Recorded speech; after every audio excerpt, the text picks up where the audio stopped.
Viewers, and welcome to numbers and calculations lesson. This lesson may be quite straightforward for most of you, and you can move on to the next lesson if it is. Numbers and calculations, if you're good at a GCSE level kind of maths, then it should be quite straightforward for you. Calculating and checking. So one of the objectives is to calculate and check numbers, changing words into numbers, using fractions and parts of numbers, using percentages, calculating averages, and using tables, graphs, and charts. So checking is important to check that your figures are correct when you calculate. You can check that your figures are realistic by using estimates. Importance of checking. Well, a 49p TV. Who would not like that? Well, obviously this was a mistake. Someone put it on as 49p and it should be £349. Whoever put it on didn't check properly, and loads of people bought the TV in the hope that it would get a 49p TV, but it was cancelled, and Argos apologises to those people that did. Words into numbers. 10.5 million can be expressed as 10,500,000 or 10.5 with 10,5 with 5 zeros, or 1,400 billion can be 1,400 plus 9 zeros. I'd like to have that amount of money, wouldn't need to work again. So 3/4 of 12. How do we work this out? Well, we've got 12 and then we divide it by the denominator, which is the 4. So 12 divided by 4 gives 3. Then we times it by the numerator. 3 times 3 is 9. Quite straightforward. So how do we work out 1/6 of 24? Well, 1/6 of 24 would be 24 divided by 6 equals 4. That is what 1/6 of 24 is. The next one, we again divide by the denominator. So here we've got 10 divided by 5 equals 2. And then we've got the numerator, 2 times 2 is 4. Ratios. So ratios of 9 cups of flour are mixed with 3 cups of water. So ratios represents parts, so 9 parts and 3 parts. So 9 and 3 can go into both of these numbers. So therefore this can be simplified. 9 divided by 3 is 3, 3 divided by 3 is 1. A class has 10 boys and 5 girls. So this can again be simplified to 10 divided by 5 is 2, 5 divided by 5 is 1. A newspaper includes 12 pages of sport and 8 pages of TV. So this can again be simplified. 12 divided by 4 equals 3, 8 divided by 4 equals 2. Percentage. Percent means out of 100. Therefore, the number is expressed out of 100, e.g. 12 marks out of 24 in an exam. What is that as a percentage? Well, 12 divided by 4 times the 100, which is the percent, equals 50%.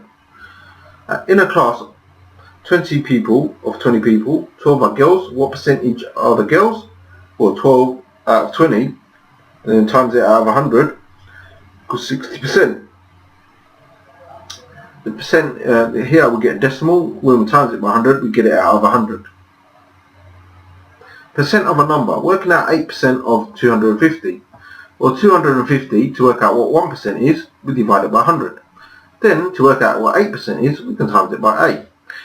So, we get here, 250, which is 2.5, divided by 100, which is 2.5, times 8 gives 20. Working out 15% of 400, well, we know that 10% will be 40, and then 5% would then be 20, because it will be half of the 10%, which is 40. So then we can work out that out as 60. So 400 divided by 100 times 15 will give 60. Percent for comparison. So, for example, if we had £250,000 worth of sales from a customer, and our total sales is 750,000, what would this look at like as a percentage? Well, part of the whole number is 250,000, The whole number is 750,000. If we times that by 100, out of the total sales, that will be a third. That's quite a lot of sales from a single customer. We wouldn't like to lose that customer because obviously £250,000 is a lot of money. Calculating discounts. What is 20% on £40?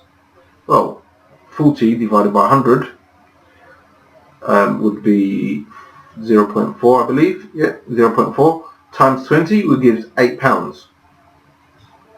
Calculate 5% discount on so 8 take away the from the 40, sorry, will give £32. So that's quite a nice price for a discount. Calculate 5% discount on £50. £50 divided by 100 will give 50p. 50p times 5 will give £2.50. So £2.50. So the final price will be £47.50. Rounding decimals to numbers. So and decimal places. So say if we had this number, £91.9324 to the nearest pence. Well, we've got this 2 and the 4 that we need to get rid of. So that will become £91.93. But if this next number on the right hand side becomes more than the one on the left hand side, so more than 5, sorry, then we have to round up. So here we've got £45.57. If we rounded this number here, then because this right hand side is bigger than 5, it would have to become 5.8. So here we've got 45.58. So we look at the right hand side. If it's 5 or higher than the left hand side, then we increase the left hand side. These are the steps that are taken. So rounding to the nearest whole number is very similar. So there's 2 ends in this, done like that. Just take one of them out. There you go. And then, so round 27.38 to the nearest whole number. So here again, the right hand side is greater than 5, so we have to increase the left hand side by 1, so it becomes 28. So 28.34. Here the right hand side number is less than 5, so the left hand side will stay the same, becomes 28. Quite straightforward.